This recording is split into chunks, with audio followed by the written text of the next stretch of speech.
Republic TV that the perpetrator of the Delhi blast has been identified. Omar Nabi was driving the car.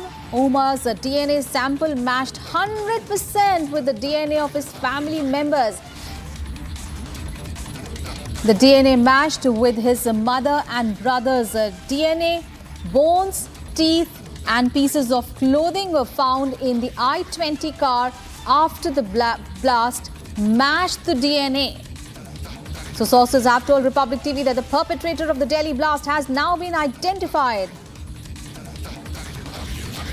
नस्ल पे मौजूद हूँ। मैं तस्वीरें एक बार दिखाना चाहूँगा मेरे पीछे की ओर। आप देख सकते हैं यहाँ पे एनएसजी की टीम, एनआईए और फरीदाबाद क्राइम ब्रांच जो है वो यहाँ पर मौके पे मौजूद है। शाम के समय यहाँ पे इनपुट मिला था कि खंडावली के एक गांव के एक प्लॉट के अंदर रेड कलर की इको स्पोर्ट कार को स्पॉट किया गया है, जिसके बाद एजेंसीज को जानकारी दी जाती है। शाम के समय यहाँ पे एनएसजी यहाँ पे बॉम्ब इक्विपमेंट्स के साथ यहाँ पर पहुँचते हैं। रात भर गाड़ी को सर्च किया गया है और अभी भी जो एनएसजी के जो बड़े अधिकारी हैं वो यहाँ पर पहुँचे हैं। हालांकि और कितना समय लगेगा वो फिलहाल देखने वाली बात होगी, क्योंकि एजेंसी जो है कोई भी जो लापरवाही अपनी तरफ से देना नहीं चाहती और यही वजह है कि काफ़ी चीज़ें जो है समझा जा रहा है। उसके बाद ही आगे कड़ी दर कड़ी जो है इनपुट जुटाने की एजेंसीज जो है वो कोशिश कर रही हैं। जी,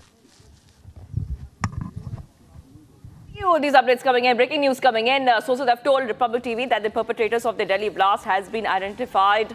Umar Nabi was driving the car. Umar's DNA sample matched 100% with the DNA of his family members.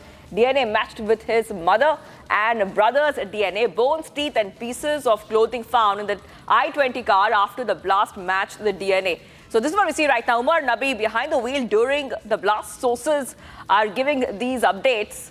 And this is coming in because we already see that the suspect in the car bomber blast, Dr. Umar Nabi, sources say that the Umar Nabi's DNA matches with the family's DNA. CCTV footage जो है एक एक करके सामने आ रहे हैं, उससे यही अनुमान लग रहा है कि गाड़ी जो है स्लो मूवमेंट में वहाँ से मूव कर रही है और हो सकता है कि उसी जगह को स्पॉट किया गया, क्योंकि मंडे के दिन लाल किला जो है बंद रहता है, भीड़ काफ़ी ज़्यादा कम होती है। लेकिन जैसे वो पार्किंग से बाहर निकलते हैं, लाइट के पास पहुँचते तो अचानक से एक ज़ोरदार धमाका होता है। लेकिन एजेंसीज का यही कहना है कि चीज़ों को सारा देखा जा रहा है, क्योंकि फरीदाबाद से कुछ घंटों पहले ही बड़ी मात्रा में जो आरडीएक्स मटेरियल था वो यहाँ से रिकवर किया गया था। लेकिन उसी के आधार पर एजेंसी जो थे इनपुट जरूर जुटा रही थी। लेकिन 2 से 3 घंटे बाद जो है दिल्ली के लाल किले के बाहर गाड़ी में जोरदार धमाका होता है। लेकिन एजेंसी का यही कहना है कि अभी फिलहाल इन्वेस्टिगेशन चल रही है। जिन डॉक्टर्स को इन्वेस्टिगेशन पे राउंड अप पे लिया गया है उनसे क्वेश्चनिंग की जा रही है, जिससे और चीजें जो है वो साफ हो पाएंगी, क्योंकि जो लिंक है वो जम्मू कश्मीर से फरीदाबाद से दिल्ली तक जोड़ता है। तो Jammu Kashmir police, Faridabad police, Delhi police और UP police. All right, viewers, getting these updates coming in right now because as the Red Fort blast probe continues, we're getting